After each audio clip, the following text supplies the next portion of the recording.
Jika kamu adalah salah satu supporter yang terpukau melihat sosok tangguh yang berdiri kokoh di jantung lini tengah timnas Indonesia malam itu, sang benteng yang tak tergoyahkan, yang mengalirkan ketenangan dan mengendalikan permainan dengan elegan, maka resapilah setiap detik dalam video ini. 31 tahun yang lalu, tepatnya pada 15 Mei 1993, lahirlah seorang anak berbakat yang kelak menjadi sosok tak terduga dalam sejarah sepak bola Indonesia. Namanya adalah Joey Matthysse Pelupessy, seorang gelandang bertahan yang telah mengarungi berbagai liga di penjuru dunia. Sosok yang benar-benar telah memahami seni bertahan dan menjadi jantung di lini tengah sebuah tim. Permainannya memang tak terlihat mewah, namun apa yang ia tunjukkan sungguh sangat bernilai. Kini di usia 31 tahun, ketika kebanyakan pemain mulai mencari jalan aman, bermain santai, atau sekadar menikmati sisa karir di zona nyaman, Joey justru memilih jalur yang penuh duri. Ia mengubah kewarganegaraannya, dan ia memilih membela Garuda, sang gladiator senja yang menantang takdir untuk Indonesia. Padahal ia bisa saja bertahan di Eropa, menikmati karir tanpa tekanan dan tanpa ekspektasi besar. Tapi tidak dengan Joey. Ia sungguh berbeda. Ia memilih jalan yang terjal, sebuah jalur yang menanjak bak tebing curam, yang mana di puncak itu terdapat impian ratusan juta rakyat Indonesia yang begitu menginginkan timnas mereka tampil di panggung Piala Dunia. Namun perjalanan Joey berseragam timnas Indonesia tidak disambut meriah. Namanya tidak dielu-elukan. Ia tak setenar Tom Haye, Messi Hilgers, dan Kevin Dix. Ia bukan pemain yang sejak awal dielu-elukan media. Saat nama Joey diumumkan sebagai calon pemain timnas Indonesia, tak ada gemuruh, tak ada sambutan hangat. Justru yang muncul adalah tanda tanya besar. Siapakah dia? Kenapa PSSI memilih pemain yang sudah berkepala tiga? Kenapa harus pemain dari kasta kedua Liga Belgia? Seperti itulah sekiranya keraguan para supporter saat pertama mendengar nama Joey Pelupessy. Joey datang tanpa sorotan, tanpa gegap gempita, tapi disinilah letak perbedaannya. Dan apa yang gladiator senja ini tunjukkan? Melihat permainan Joey Pelupessy, kita akhirnya mengerti. Mengerti bahwa sepak bola bukan soal trik berlebihan. Bukan soal gocekan tanpa arah, namun sepak bola adalah seni kesederhanaan yang efektif. Joey tak butuh sorotan. Ia tak perlu melakukan gerakan spektakuler. Tugasnya jelas, menghancurkan serangan lawan sebelum sempat berkembang. Saat bola itu direbut, Joey segera memindahkan bola itu ke pemain yang tepat. Prinsipnya sederhana, tapi inilah yang membedakan seorang penguasa lini tengah dari gelandang biasa. Dan begitu bola sudah dalam penguasaannya, tidak ada gerakan yang sia-sia. Tidak ada gocekan berlebihan, tidak ada momen yang terbuang percuma. Bola segera ia alirkan ke Tom Haye atau pemain lainnya. Tanpa sedikit pun ia terpengaruh akan egonya. Inilah permainan yang selama ini kita butuhkan. Seorang pemikir di lini tengah yang tahu kapan harus bertahan dan kapan harus membiarkan rekan-rekannya menyerang. Joey sadar, jika ia maju terlalu jauh, kedalaman lini tengah akan rapuh. Ia tak tergoda untuk ikut menyerang. Ia tetap disiplin, menjaga posisinya dengan sempurna. Maka sangat jarang kita menyaksikan Joey ini maju melewati garis tengah. Dan berkat peran yang ia jalankan dengan penuh tanggung jawab, Tom Haye punya kebebasan lebih untuk menjadi sang arsitek serangan. Lihatlah bagaimana gol kemenangan itu tercipta. Ia menerima bola, tidak banyak aksi, tidak banyak gaya. Ia segera mengalirkan bola itu ke Tom Haye. Dan disitulah momen ajaib itu terjadi. Tom melihat sesuatu yang tak dilihat orang lain. Dengan visi luar biasa, ia mengirim umpan terobosan yang brilian ke Marcelino, yang dengan cerdik, Lino meneruskannya kepada Ole. 1 sentuhan, 1 eksekusi, dan 1 gol. Dan di balik semua itu, ada satu sosok yang mungkin tak terlihat mencolok, tapi memainkan peran paling fundamental. Sang gladiator sunyi yang bekerja tanpa perlu tepuk tangan. Karena dalam sepak bola, terkadang yang paling sederhana adalah yang paling menentukan. Joey Pelupesi memahami sesuatu yang tak semua pemain bisa terima. Di setiap barisan pertempuran, tak semua harus menjadi pahlawan yang disorot. Tak semua harus mencetak gol. Tak semua harus menjadi bintang utama.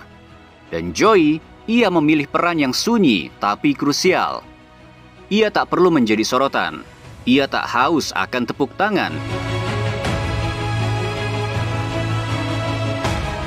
Ia tahu ada peran yang lebih besar dari sekadar bersinar, yaitu memastikan tim ini tetap kokoh, tetap seimbang. Maka ia membiarkan panggung itu untuk Tom Hai. Biarkan Tom mengukir umpan-umpan brilian dan menjadi otak permainan. Karena Joey sudah tahu tugasnya, ia adalah Casemiro, ia adalah Sergio Busquets, sang perisai di depan benteng pertahanan, sang jangkar yang membuat kapal ini tetap stabil di tengah badai. Ia tak butuh sentuhan magis, ia tak perlu aksi spektakuler. Tapi saat ia tak ada di sana, kapal ini akan terguncang, tim ini akan kehilangan keseimbangannya. Karena di sepak bola, ada satu peran yang lebih besar dari sekadar mencetak gol, yaitu peran untuk memastikan tim ini tetap kokoh berdiri. Joey Pelupesi adalah salah satu pemain yang dimaksud oleh pelatih Bahrain dalam konferensi persnya yang sinis. Setiap kali kami menghadapi timnas Indonesia, selalu saja ada pemain baru dari Belanda. Namun ketika lagu kebangsaan Indonesia menggema di stadion, ketika sorak-sorai supporter menggetarkan langit, pelatih tua itu mungkin tak pernah menyangka apa yang akan ia lihat. Di sana, di tengah barisan Garuda, berdiri seorang pria dengan kepala tegak. Wajahnya mungkin bule, namanya mungkin asing di telinga sebagian orang. Tapi lihatlah, dan dengarkanlah suaranya. Saat Indonesia Raya berkumandang, Joey Pelupesi menyanyikannya dengan lantang, tanpa ragu, tanpa ada lirik yang ia lewatkan. Seolah-olah ia telah lama menjadi bagian dari tanah ini. Seolah-olah darah yang mengalir dalam tubuhnya bukan sekadar warisan leluhur, tapi sebuah sumpah untuk membela bendera merah putih. Mungkin saat itu sang pelatih lawan terdiam. Mungkin ia mulai mempertanyakan ucapannya sendiri. Karena yang berdiri di hadapannya bukan sekadar pemain impor, bukan sekadar wajah asing di skuad Garuda. Mereka adalah anak-anak Nusantara yang dipanggil tak hanya oleh sepak bola, tapi oleh sebuah panggilan jiwa dari leluhur mereka. Casing mereka mungkin bule, tapi hati mereka adalah Indonesia. Kita pernah mendengar bahwa Ole Romeni adalah puzzle terakhir yang dibutuhkan timnas Indonesia. Mungkin ada benarnya. Namun ada satu kepingan yang tak banyak dibicarakan. Satu bagian yang nyaris tak terlihat. Tapi tanpanya, semua yang sudah tersusun bisa runtuh begitu saja. Dialah Joey Pelupesi, kepingan puzzle yang selalu ada, namun tak pernah benar-benar disadari. Sebelumnya mungkin kita mengira timnas ini sudah lengkap. Kita melihat pemain-pemain berkualitas, permainan yang atraktif, serangan yang tajam. Tapi tanpa Joey, semua itu hanyalah keindahan yang rapuh. Sebuah puzzle yang tampak sempurna, tapi goyah hanya dengan satu sentuhan.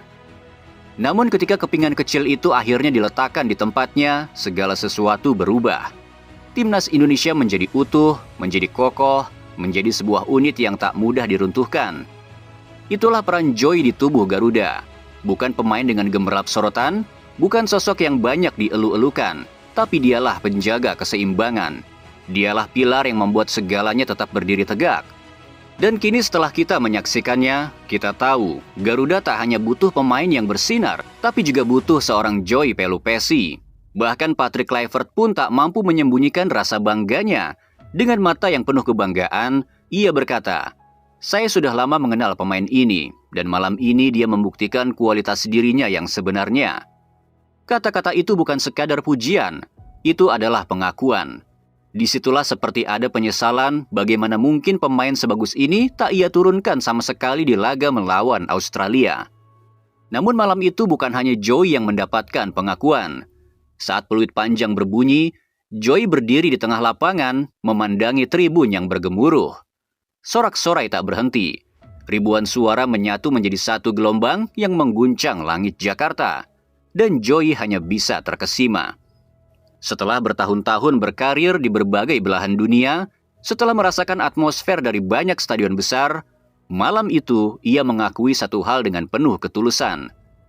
"Saya sudah bermain di banyak stadion, Tapi teriakan di GBK malam ini adalah yang paling besar, paling megah, dan paling mengguncang jiwa saya sepanjang karir saya. Itulah Garuda, itulah kekuatan supporter Indonesia. Dan malam itu, Joy Pelupesi bukan lagi sekadar pemain yang baru bergabung. Malam itu ia telah menjadi bagian dari Timnas Indonesia sepenuhnya.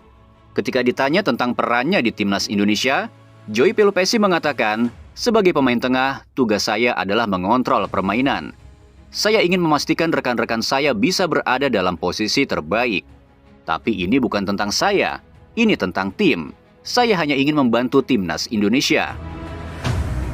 Jawaban itu sederhana, tapi di baliknya tersembunyi jiwa seorang yang mulai mencintai bangsanya. Joy memang baru di Timnas Indonesia, malam itu adalah debutnya. Tapi lihatlah, di tengah lautan supporter yang bergemuruh, di bawah cahaya stadion yang membara, tak sedikit pun ia terlihat seperti anak baru. Saat peluit panjang berbunyi, ia bukan hanya merayakan kemenangan. Ia melebur dengan seluruh jiwa yang bahagia dengan kemenangan itu. Maka tak heran ketika diwawancarai, ia mengatakan, ini adalah perasaan yang sangat spesial. Saya melakukan debut di rumah sendiri di Jakarta.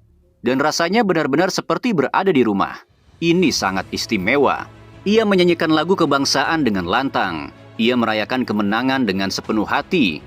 Dan kini meski tubuhnya masih letih, semangatnya justru tak sedikit pun meredup.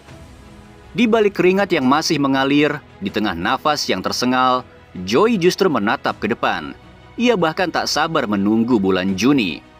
Bulan di mana Indonesia akan menentukan nasibnya dalam perjalanan menuju Piala Dunia. Karena bagi Joy, di bulan itu ada pertandingan sekaligus perjuangan hidup dan mati bagi Timnas Indonesia. Ia tahu usianya tak lagi muda, ia tahu waktunya tak banyak. Tapi ketika ia memilih Indonesia, ia sadar ia tak bisa bersantai. Ia harus terus berlatih, ia harus semakin cerdas dalam bermain. Ia harus menjaga tubuhnya tetap prima, karena kini ia bukan lagi Joy yang dulu. Kini ia adalah Joy Pelupesi, salah satu pilar Timnas Indonesia. Dan lebih dari itu, kini cicit dari para leluhur Maluku itu telah berkumpul.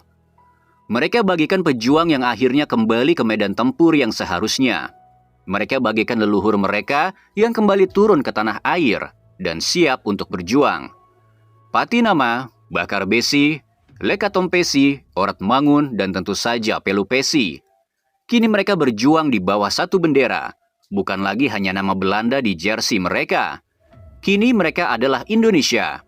Karena Indonesia bukan sekadar negara yang mereka bela, tapi rumah mereka dan jiwanya mereka.